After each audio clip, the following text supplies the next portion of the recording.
महिलाएं जो हैं हर जगह से गायब हैं। This phenomena is known as missing women. पता नहीं कहां चली जाती हैं, पढ़ाई लिखाई कर रही होती हैं, एलएलबी कर रही होती हैं, एलएलएम कर रही होती हैं, देन दे सडनली डिसअपेयर।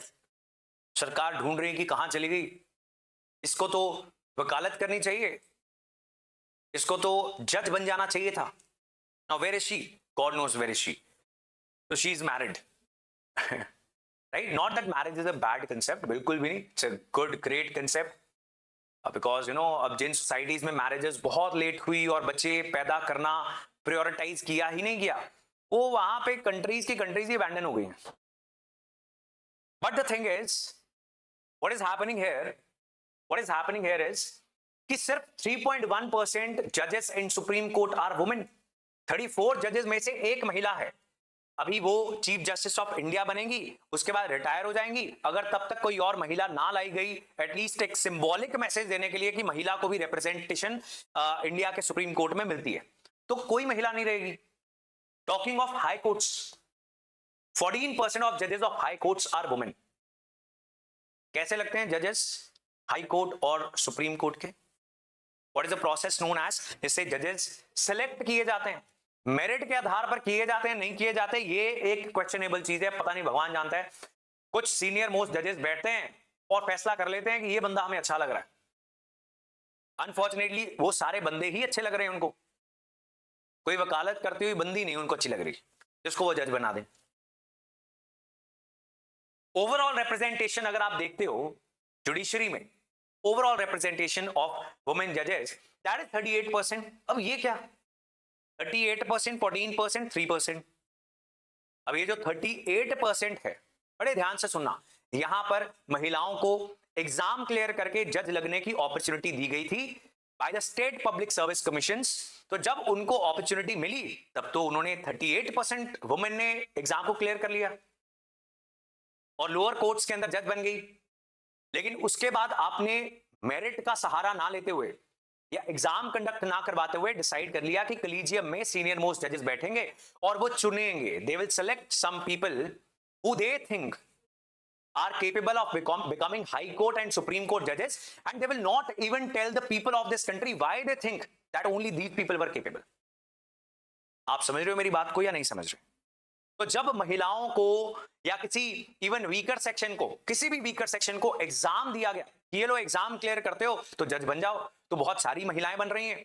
लेकिन उसके बाद आपने एग्जाम कंडक्ट करवाना बंद कर दिया कि ये कोई बहुत अच्छा तरीका नहीं है काबिलियत जज करने का, राइट? सो जो तरीका आपने अपनाया है, तरीका तो वो भी बहुत अच्छा नहीं है, उसके ऊपर भी हजारों सवाल हैं। And the biggest question is that of lack of transparency that you are not even telling us. Why are you selecting certain people? So if let's say, तो एक आर्गुमेंट क्या है कि जी हम हाई कोर्ट और सुप्रीम कोर्ट के जो जजेस हैं उनको कंपैरेटिव एग्जाम से नहीं ला सकते because this is going to create certain problems. तो लोअर जुडिशरी के जजेस जो हैं वो क्यों एग्जाम से आ रहे हैं फिर? तो वहां पे भी खत्म कर दो। या फिर सारी सिविल सर्विसेज, यूपीएससी जो एग्जाम कंडक्ट करवा रहा है, जो मोर और less despite the flaws that the examination system is having, ये माना जाता है कि बड़े मेहनती और काबिल बच्चे ही क्लियर कर पाते हैं। सो या तो वो वाला सिस्टम भी खराब है। And then the parliament under article 312 is having the power to create new all India services. तो all India judicial service जिसकी बहुत सालों से, बहुत डेकेड से डिमांड है कि जुडिशरी को अगर रिफॉर्म करना है, इस सिस्टम को, कलीजियम जो बहुत ओपेक है, जहां पर कोई ट्रांसपेरेंसी नहीं है, इसको बंद करना पड़ेगा। And we need to bring in all India judicial services for the higher courts, high courts and supreme courts, वहां पर जो जज लगेंगे उनके लिए। Which sounds very logical. What do you say? बड़ी लॉजिकल बात है बिकॉज यूपीएससी में आपको दिख रहा है कि डाइवर्स सेक्शन जो हैं यहां पर रिप्रेजेंट कर पा रहे हैं। इस बार टॉप 25 कैंडिडेट्स में से 11 महिलाएं हैं, 11 women, no reservation is there. बाकियों का तो आप राइट ऑफ कर दोगे ना, if you are from general category, आप कहोगे इनको तो रिजर्वेशन मिलती है, के लिए तो बहुत आसान है ऐसा। But women they are not getting reservation in UPSC. Punjab civil services में मिल रही है तो उसको एकदम खा जाओ रिजर्वेशन को। सारे एसडीएम डीएसपी महिलाएं होने चाहिए, तो जनरेशंस चेंज हो जाएंगी if women clear such exams, right? Hopefully if they behave properly. बाहर पेट्रियार्कल माइंडसेट किसी एक पर्टिकुलर जेंडर का नहीं होता, इसलिए बोल रहा हूं। So maybe this reform is much delayed, that is what is needed at this point of time.